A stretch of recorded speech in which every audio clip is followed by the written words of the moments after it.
Et à l'approche du festival, on a besoin d'un coup de main pour remplir le site, notamment. Voilà, notamment pour remplir le site. Il se trouve que, comme on a dit, l'équipe est en reconstruction, donc en plus, on a accumulé un peu de retard. Donc on cherche des gens pour nous aider à aller un peu plus vite.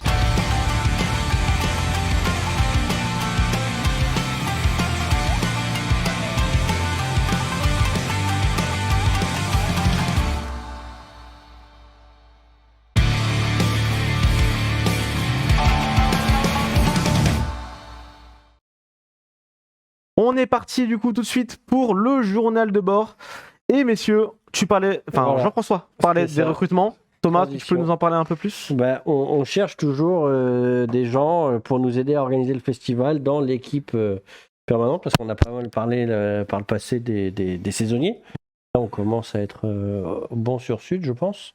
Et on cherche toujours des gens pour venir aider sur le festival. Alors on cherche, tiens, on parlait de saisonniers, un responsable pour les ressources humaines saisonnières, donc pour s'occuper de toutes ces belles équipes qui viennent filer un coup de main pour quelques jours. Il faut les prendre en charge, les On sera accueillir. 88 Voilà. sur Japan Expo Sud, dont une bonne quarantaine, cinquantaine de gens qui seront là que pendant les 4 jours, Les 4 jours du festival. du festival, donc 3 jours de festival plus un jour d'installation pour nous.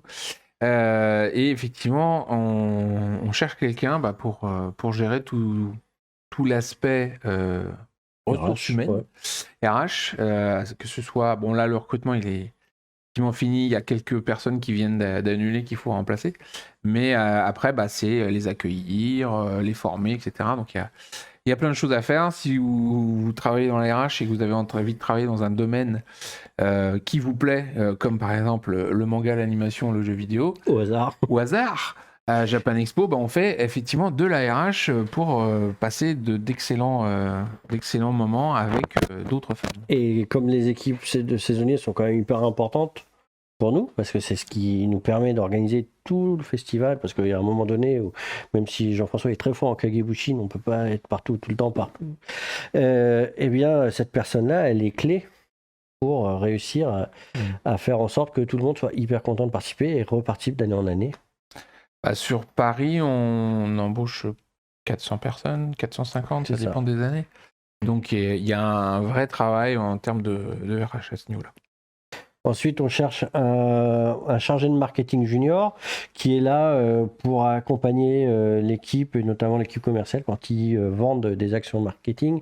Donc tout ce qui est publicité sur le festival, pour s'assurer qu'on récupère les bonnes données, qu'on a envoyé les bonnes factures, qu'on a été payé, qu'on peut... voilà, et qu'on a le droit, qu'on peut poser là où on imagine qu'on allait poser tel ou tel élément. C'est aussi lui qui s'occupe de plein d'aspects de sondage, de choses qui nous aident à construire un petit peu la relation avec vous, de l'autre côté du chat aujourd'hui. D'accord, très bien. Le chargé de com, Voilà, notamment qui pourrait s'occuper de mettre à jour l'application mobile, mais aussi tout ce qui est partenariat avec les médias, travailler avec nos amis qui sont capables de faire la promotion du festival et faire connaître le festival un maximum. Voilà. Le chargé de programmation, donc c'était un renforcement, mais ça, bonne nouvelle, il semble qu'on l'ait trouvé, donc Bingo. on va chercher plutôt quelqu'un pour donner un coup de main sur les expositions plus que sur les stands.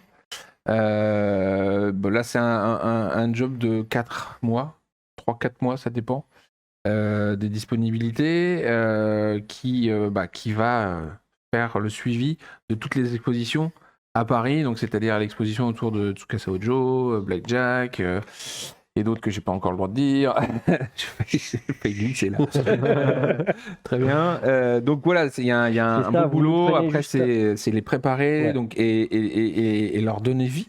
Parce que c'est vraiment ça, les expositions, on crée quelque chose qui va durer malheureusement que 4 jours. Mais voilà. 4 jours intenses. Et on voit le résultat de son travail tout de suite. C'est sûr. Et à l'approche du festival, on a besoin d'un coup de main pour remplir le site, notamment. Voilà, notamment pour remplir le site. Il se trouve que, comme on a dit, l'équipe est en reconstruction, donc en plus, on a accumulé un peu de retard. Donc on cherche des gens pour nous aider à aller un peu plus vite. Donc ce sont des stages pour un rédacteur ou une rédactrice pour le site web et pour le community management. Donc c'est des jobs qui sont plutôt sympas. On fait beaucoup de choses, il faut avoir un esprit créatif. et avoir envie de partager sa passion et de partager les infos du festival avec le plus grand nombre de gens possible.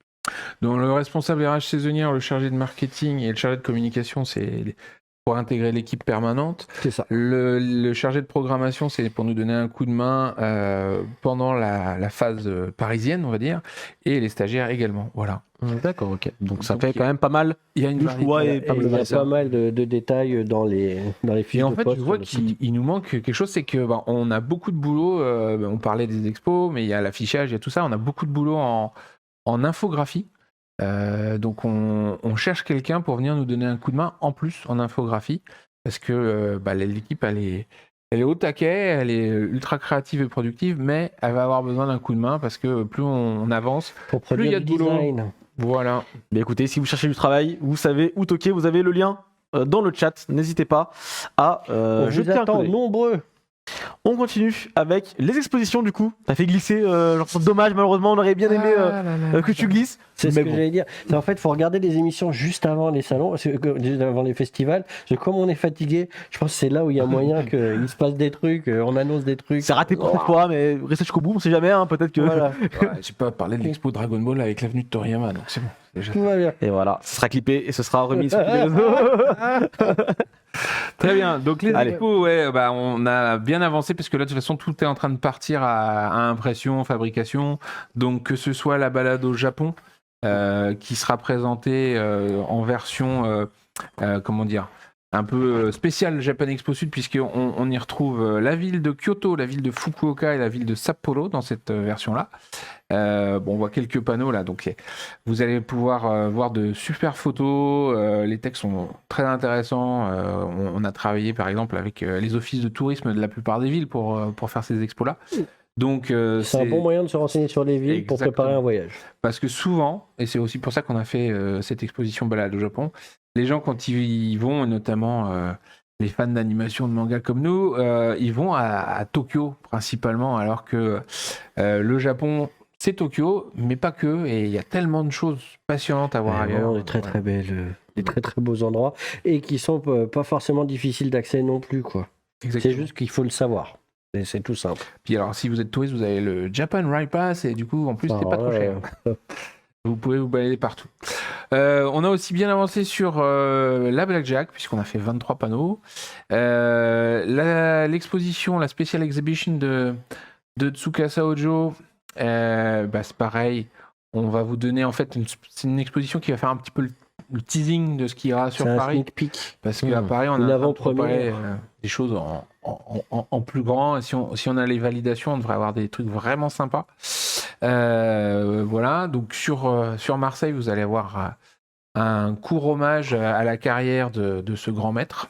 Mais de quoi avoir des très très belles images et de vous plonger dans l'univers. Parce que c'est petit, mais c'est pas tout petit non plus, quoi. Non. Il y a Bah là, sur 42 Tsukasa Ojo, panneaux, 42 je dis. panneaux, ouais, ça fait ça pas commence mal à être d'images. costaud.